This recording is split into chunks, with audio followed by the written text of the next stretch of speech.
Es costumbre para nosotros los creyentes de firmemente aceptar que nada ocurre por casualidad.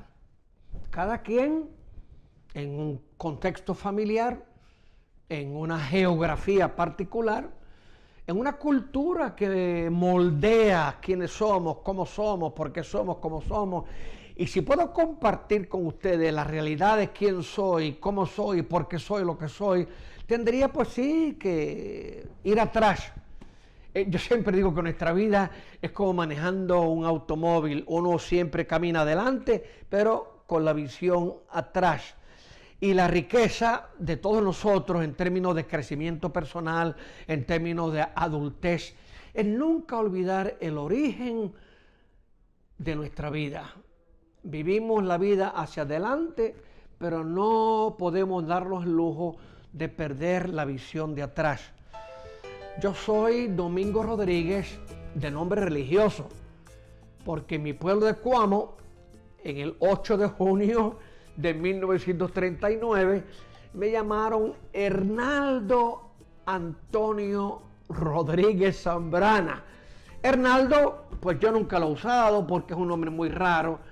Recuerdo que mami, cuando me inscribió en la escuela, en el Colegio Católico de Cuamo, Colegio de Habla Habanera, me puso Fernando Antonio Rodríguez Zambrana, y Fernando por mi abuelo, un hombre extraordinario, un hombre de negocio, nacido de la pobreza y típico de aquellos que se desarrollan con gran empeño y son de gran éxito. Ese era mi abuelo Fernando. Mi infancia se desarrolló normal, desde la pobreza, pero nunca en carencia. Crecí como todo niño bañándome en el río de las Calabazas, que estaba prohibido por la familia, los canalizos, los famosos canalizos. Mi papi y mami, hombre y mujer trabajadores, sacrificados. Papi y mami eran hombre y mujer de iglesia. Todos los domingos nos llevaban con ellos a la misa. Más adelante, papi iba temprano a la misa de las 8 y mami y nosotros íbamos más tarde a la de las 10:30. Mi infancia fue una infancia feliz, instruido por las misioneras trinitarias y acogido en un hogar de mucho cariño. Mami no ponía un plato en la mesa que no sobara a papi o le diera un beso. Con eso nos criamos. Salíamos para la escuela, un beso y un abrazo. Llegábamos de la escuela, un beso y un abrazo. Esa ha sido parte de mi personalidad, aún ahora como sacerdote. Yo le doy la bendición a la gente y abrazo y beso, expresión, repito, de aquello que aprendí en mi infancia. Éramos 6, 4 mujeres y 2 varones, un matrimonio compuesto. Papi enviudó, tuvo 2 hembras y un varón de primer matrimonio, y luego con mami 2 hembras y este servidor. Pues fuimos siempre unidos. No recuerdo yo en un momento dado que hubieran navidades, día de año nuevo, día de cumpleaños de papi, de mami, fiesta de padre, de madre, que no estuvimos todos juntos.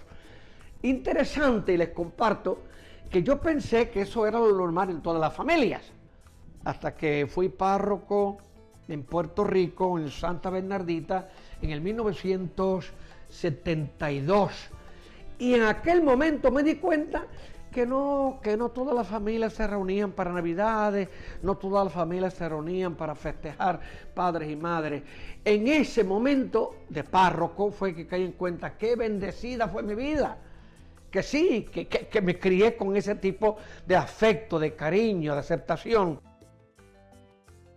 El punto clave de mi vida fue mi educación religiosa en el colegio de Nuestra Señora de Valvanera. Un colegio que es histórico, declarado así por el Instituto de Cultura en Puerto Rico, porque el colegio fue nacido alrededor, o construido alrededor de una capilla que fue promesa porque hubo una plaga horrible en Cuamo, la plaga de la cólera. Esa enseñanza católica de mis hermanas trinitarias, siervas misioneras de la Santísima Trinidad, sin negarlo y muy claro, fueron el origen de mi vocación religiosa. No porque me instaron a que yo fuera sacerdote, no, por su ejemplo, por su paciencia, por su generosidad.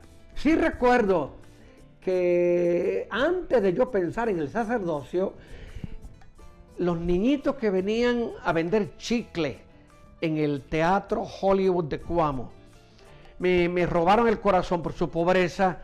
Muchos de ellos eran limpiabotas. Y yo formé el primer club de limpiabotas en Cuamo.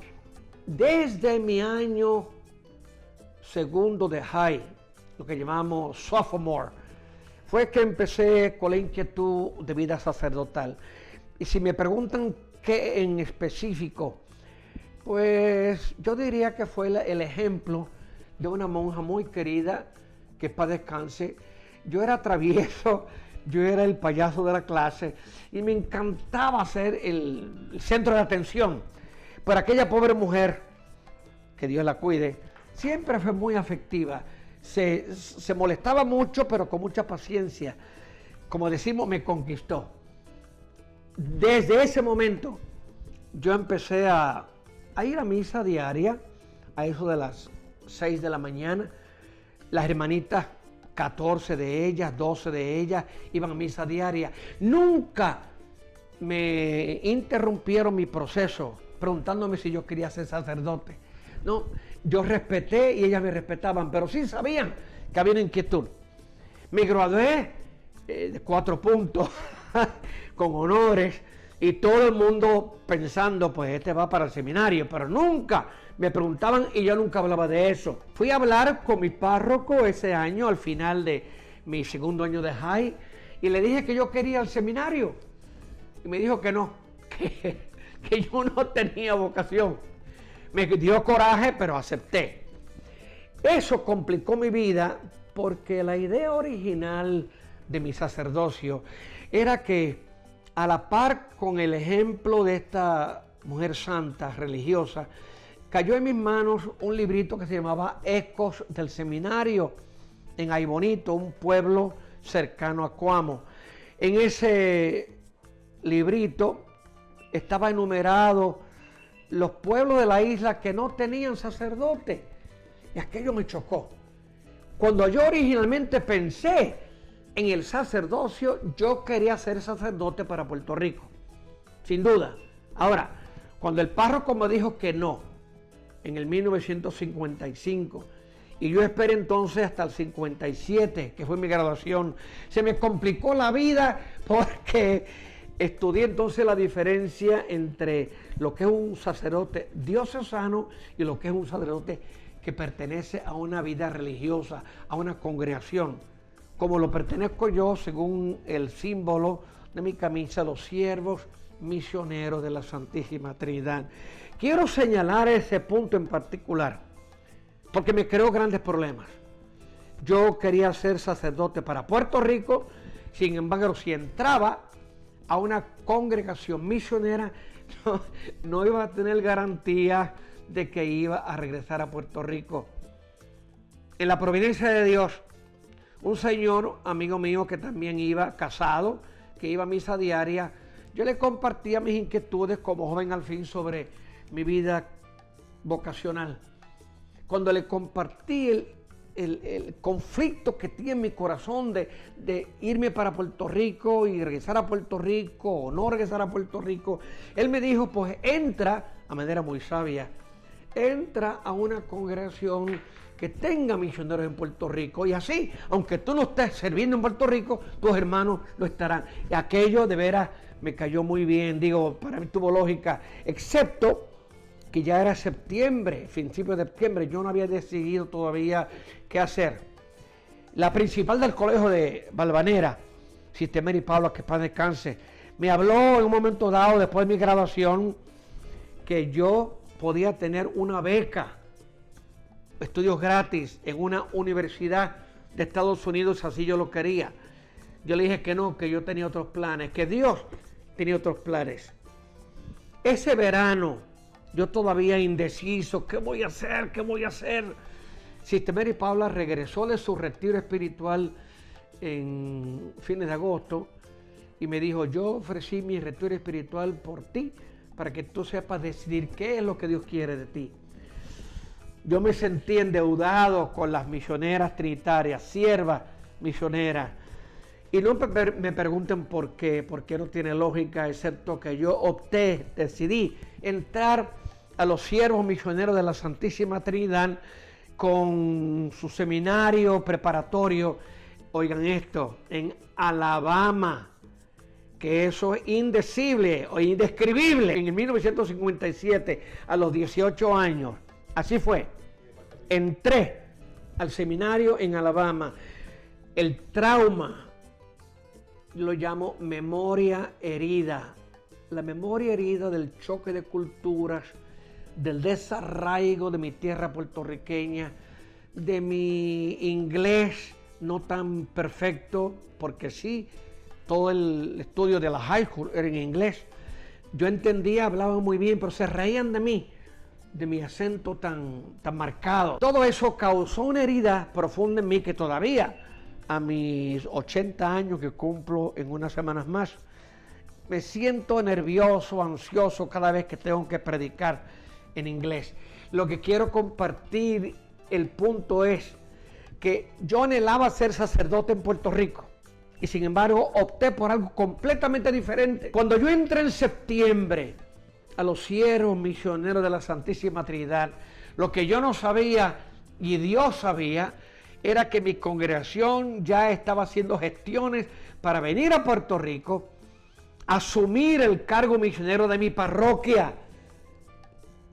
Cuando yo me enteré de esa noticia en noviembre del mismo año 57, yo fui a la capilla delante del sagrario. Señor, ¿cómo es posible? Toda mi angustia, toda mi duda de qué voy a hacer con mi vida, y ya tú la tenías planeada. Y así fue. Mi ordenación en el 1967, 10 años, los 10 años más largos de mi vida. Mi ordenación fue en Cuamo, la primera ordenación en una iglesia histórica. Luego han habido otras ordenaciones, pero fue algo para mí, un tesoro de Dios que me haya permitido ordenar a mi pueblo con mi gente. Me ordené en el 67 y en aquel entonces la congregación enviaba a los recién ordenados a una experiencia pastoral en Cleveland, Ohio. Otro momento clave en mi vida. Allí estudié un año de pastoral, como lo que hacen los doctores, como un internado, aprendiendo a practicar, aprendiendo lo práctico de mi enseñanza, de mi predicación, de mi pastoreo. En Cleveland me desarrollé con mayor facilidad en términos de mi lengua inglés. Después de un año de práctica, de internado, regresé a Puerto Rico como guía espiritual del Colegio de Lourdes, que era el colegio parroquial de las 6 parroquias que nuestros siervos misioneros teníamos en Country Club Río Piedras. En aquel entonces todas las parroquias enviaban sus estudiantes al Colegio de Lourdes. 2 años estuve como guía espiritual, una vez más, encantado de la vida, saboreando mi sacerdocio puertorriqueño. Pues me pidieron que fuera de maestro al seminario menor que teníamos en Virginia, en Monroe, Virginia. Otra experiencia que yo no estaba preparado para vivir. Según la congregación o la tradición de la congregación, los que iban a ser maestros, profesores del seminario menor, los enviaban a estudiar durante el verano a Washington. Yo nunca fui a estudiar verano. Yo me quedaba cortando hierba, arreglando el edificio, que era lo típico, porque no íbamos de vacaciones en verano. Señalo que esos 2 años de nuevo en el seminario menor, yo era perfecto de disciplina, para que se rían. Yo tenía, pues, jóvenes, eran como 80 jóvenes en high school. Yo era el perfecto de disciplina de esos 80 jóvenes. Me enseñó, pienso yo, de nuevo a vivir en comunidad, porque éramos en el equipo de los profesores, éramos hermanos misioneros y sacerdotes, y éramos unos 8, una vida bien íntima, bien de colaboración, y yo crecí muchísimo en términos de como maestro frente a un salón de clase. Yo atribuyo mi capacidad de predicación, de hablar a manera extemporánea, al hecho de que pasé 2 años frente a un salón de clase, enseñando, pues sí, español e inglés. Siempre interesante. Nada ocurre, todo está conectado. Irme a Alabama, descubrir una cultura diferente, irme a Cleveland conectado con la destreza que iba desarrollando, y ahora que acabo de mencionar a Monroe, Virginia, el seminario menor. Santa Bernardita, mi primer amor, mi primera parroquia, y todavía gente de Santa Bernardita sigue siendo parte de mi corazón y de mi vocación pastoral, sacerdotal. 8 años preciosos, un consejo parroquial, laicos muy comprometidos, una religiosa, Sister Carmen Teresa, trinitaria, encargada de la catequesis, unos diáconos, unos ministros de la Eucaristía, una mujer que tocaba el órgano, Irma Febo, que también era secretaria de la parroquia y todavía somos grandes amigos. Esos 8 años yo los considero fueron, ¿qué diría?, el corazón de mi vida sacerdotal. La Vicaría de Carolina la dio Arquidiócesis de San Juan con el cardenal Aponte Martínez, que para descanse, está dividida en decanatos. Carolina era un decanato. Yo fui escogido vicario episcopal, representante del cardenal en esa área de Carolina, incluyendo Loíza, Canóvanas, incluyendo Luquillo, hasta ahí. Pero sí, la menciono porque no hay casualidades. Primero, Monroe, el seminario, enseñando frente al salón de clase, la destreza de desarrollar la capacidad de hablar extemporáneamente, y ahora, como vicario episcopal, la capacidad de manejar un grupo de sacerdotes. Les comparto, no es fácil manejar una reunión de sacerdotes donde todos somos jefes, no hay indios. Nervioso al principio, siempre mis reuniones muy bien organizadas. De hecho, en un momento dado, en una reunión del clero de la arquidiócesis, el señor cardenal mencionó a manera especial la Vicaría de Carolina.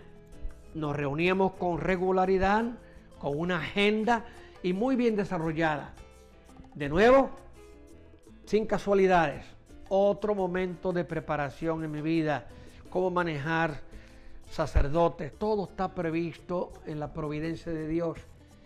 Entiendan, yo no puedo probarles a ustedes que un vivir en el seminario, en el sur, luego en Cleveland, luego en Virginia, luego en Puerto Rico, todo está conectado. El Señor en cada momento me iba capacitando, me iba preparando para algo más.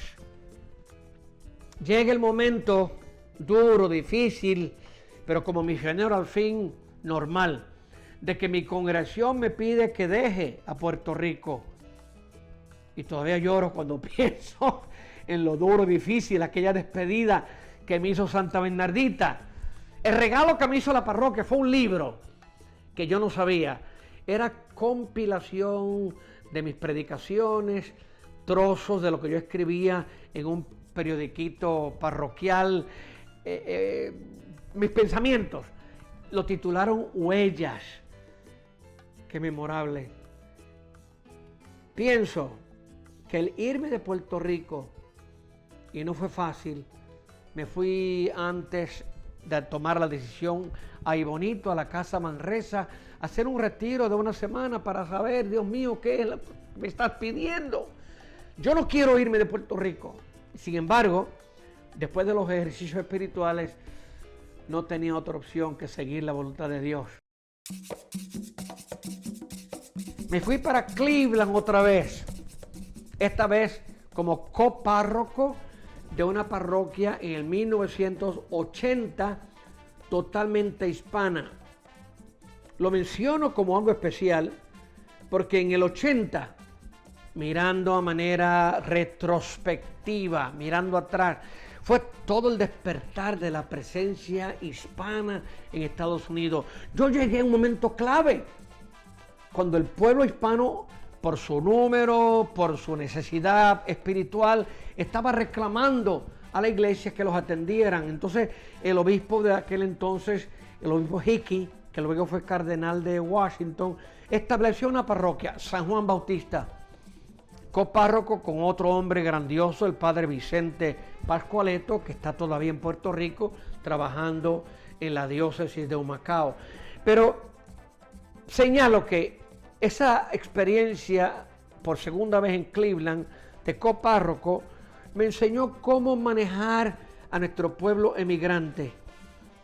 Las tensiones que se dan entre los diferentes grupos nacionales, mexicanos, puertorriqueños, salvadoreños, colombianos, suramericanos, centroamericanos. No es fácil y sería un simplismo decir que yo lo manejé muy bien. No, yo cometí errores, se enojaban conmigo, especialmente los puertorriqueños. Como yo era puertorriqueño, mis hermanos y hermanas queridos en San Juan Bautista estaban celosos cuando yo estaba con los mexicanos o cuando me iba con los salvadoreños. Pero fue un momento de crecimiento clave porque me hice gran amigo del padre Santiago. Le decíamos Santiago, su nombre era Jaime James, americano, director del apostolado hispano en Cleveland. Yo era el único sacerdote hispano en la diócesis. Él me llevaba con él a las reuniones de la región, a las reuniones del noreste. Haciendo una larga historia corta, fui a Nueva York en un momento dado de una reunión de todos los directores del apostolado hispano de esa área. Allí, pues compartí de la reunión como sacerdote hispano. Había una monja dominica de las dominicas de Amityville en Long Island. Me pidió al final de la reunión que si yo podía escribir un artículo para el periódico El Nuevo Amanecer de la Diócesis Católica de Brooklyn, New York. Con mucho gusto. Yo no sabía que yo tenía también el don de escribir. Estuve escribiendo por 10 años para el periódico de Brooklyn, New York, El Nuevo Amanecer.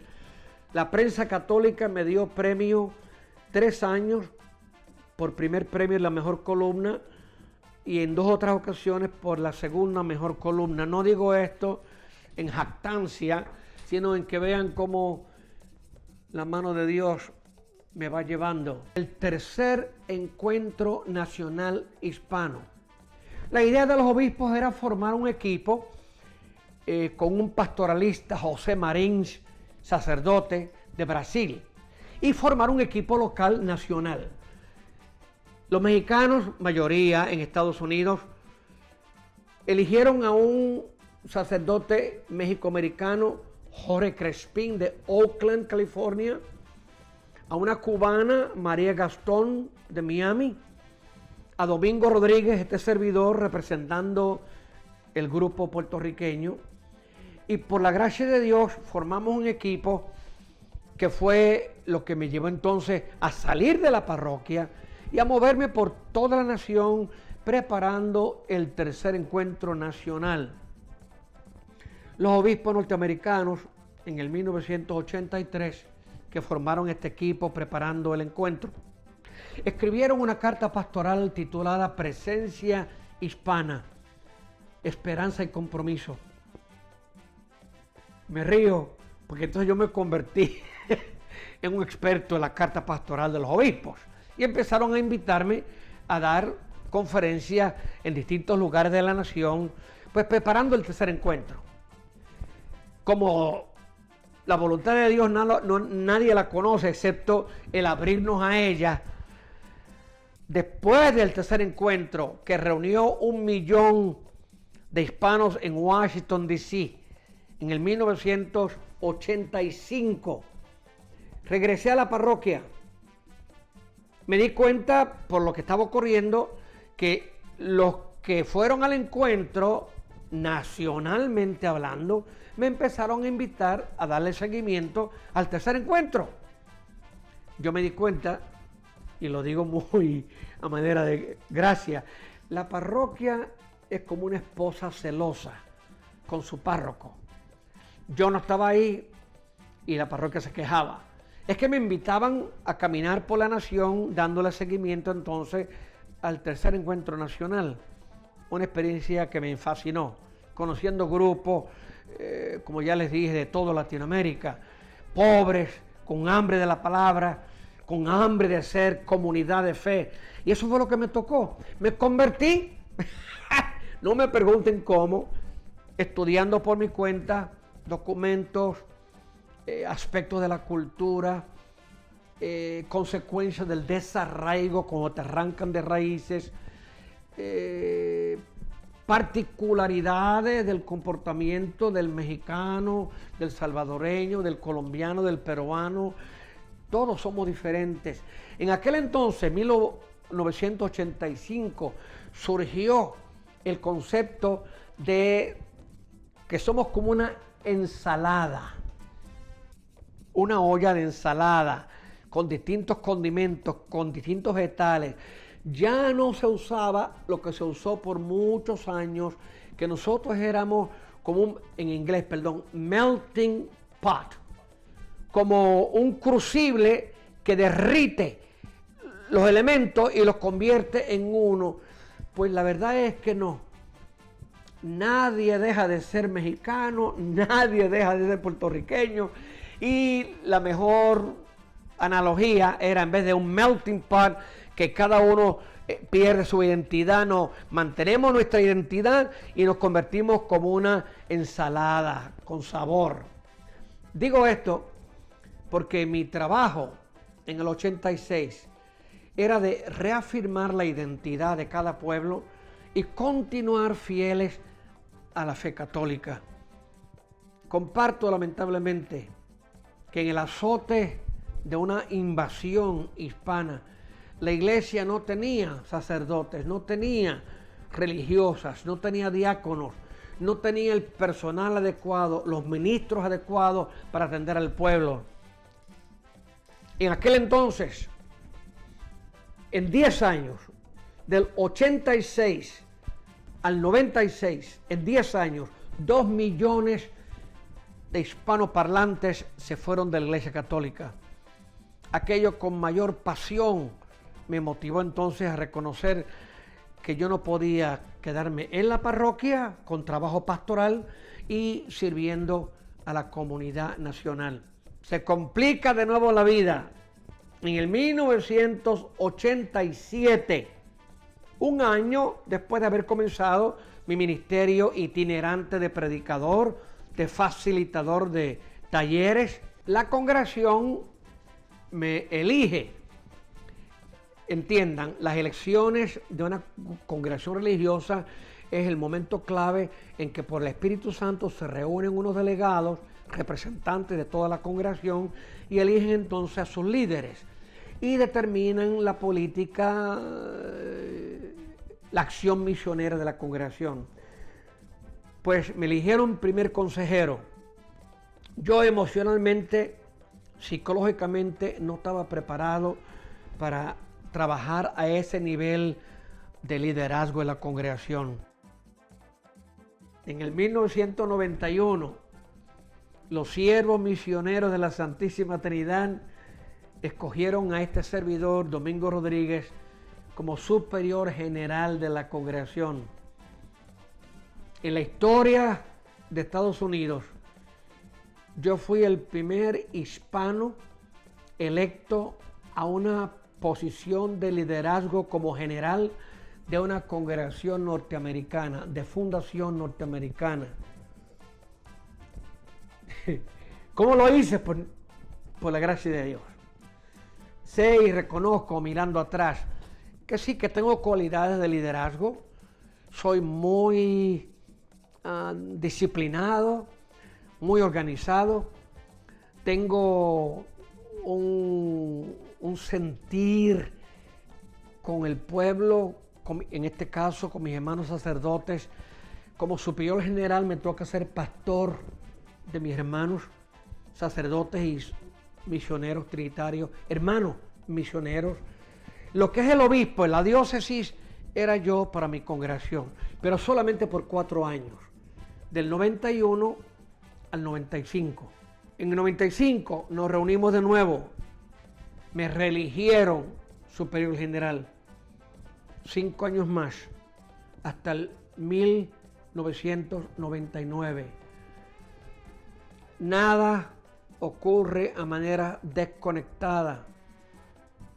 Por bendición de Dios, ejercí un ministerio abriendo misiones en Costa Rica, iniciando obra misionera en Colombia. Afirmé la necesidad de la congregación, que era norteamericana, mayormente irlandeses. Afirmé la presencia hispana y así fue como comenzaron a surgir vocaciones de Latinoamérica. En este momento actual, la mayoría de nuestras vocaciones de la congregación son todas vocaciones hispanas. México y Colombia siendo los países de mayor número de vocaciones que tenemos. Después de terminar esta experiencia fabulosa para mí como líder de la congregación, tomé 100 días, 3 meses de una sabática. Me fui a Nuevo México, una experiencia maravillosa, cambió mi espiritualidad de cómo identificarme enamorado de Dios y Dios enamorado de mí. Y al regresar de mi sabático me nombraron entonces procurador general. Procurador general era el encargado de recaudar fondos para el trabajo misionero de la congregación. La verdad, yo no sé nada de economía, no sé nada de números, pero sí había una señorita mayor, experta en esto de recaudar fondos. Yo era la cara de la oficina y yo llamaba a nuestros bienhechores para darle gracias por sus donativos. Toda la congregación depende de los donativos de nuestros bienhechores. Por la gracia de Dios, yo estuve como procurador general 14 años, del año 2000 al año 2014. Nada, que ya era tiempo de terminar otra experiencia. En el 2014, la congregación en una experiencia de capítulo general en México, 2015, me volvieron a llamar al liderazgo, esta vez como vicario general, más o menos el vicepresidente. Está el general, superior general, y está el vicario general. Yo no esperaba que después de haber servido 4 años de consejero, 8 años de general, me volvieran a llamar. Y así fue. Todo el tiempo, quiero aclararles, yo no dejé de predicar. Yo no dejé mi viaje misionero. De alguna manera, mi congregación valoraba mi don de predicación, mi don de comunicación en talleres, en experiencias de retiro, y me permitieron continuar hasta este día. Hasta este día, yo estuve 4 años de vicario general, 2015 hasta el 2019, que terminé. Ahora me preparo para otra etapa de mi vida. Me siento cansado. El cuerpo me está diciendo que no debo seguir abusando de estos viajes continuos. El promedio de mis viajes son 3 fines de semana al mes. California, la arquidiócesis de Los Ángeles, es la arquidiócesis más prominente y más numerosa de nuestro pueblo hispano en la nación. Los Ángeles me ha invitado a predicar retiros sacerdotales. Los Ángeles me ha invitado por más de 25 años a un congreso de educación religiosa que tienen en Anaheim, California. Esa experiencia de Anaheim fue la que me dio popularidad en Oregon, en Washington State, en todo California, en Arizona. Les digo que es un encuentro religioso, una convención, un congreso de toda la nación. Pero sí, llega el momento de mi vida, que voy a cumplir 80, como ya les mencioné, en una semana, en que discerniendo, en septiembre pasado, hice un retiro espiritual de 30 días, cuestionando, Señor, ¿qué es lo que tú quieres de mí en este momento? Y por difícil que se me hace dejar el ministerio de la predicación itinerante, acepto que ya mi cuerpo no me lo permite. Discutí el asunto con mis superiores, que me quieren mucho, me valoran, y me van a permitir ayudar en una parroquia que tenemos en Los Ángeles, en un área llamado Compton. El ministerio se llama Senior Ministry, un ministerio de la tercera edad. Voy a tener que firmar un contrato con el párroco para ambos estar de acuerdo qué es lo que todavía a mi edad puedo hacer yo para ayudar al pueblo, en referencia a los sacramentos, a oír confesiones, a celebrar entierro, etc. Estoy contentísimo. Claro, estoy en transición, porque todavía no sé qué es lo que el Señor todavía tiene para mí. Hay un tiempo de nacer, hay un tiempo de morir, un tiempo para plantar, un tiempo para arrancar lo plantado, un tiempo para dar muerte y un tiempo para sanar. Es tiempo de descubrir una vez más, si me dejo llevar por la mano del Espíritu del Señor, ¿qué tiene Él reservado para mí en su providencia? Gracias por su atención. Manténganme en su oración.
Yo he volado 2.490.000 millas en una línea aérea y no voy a mencionar para no darle publicidad.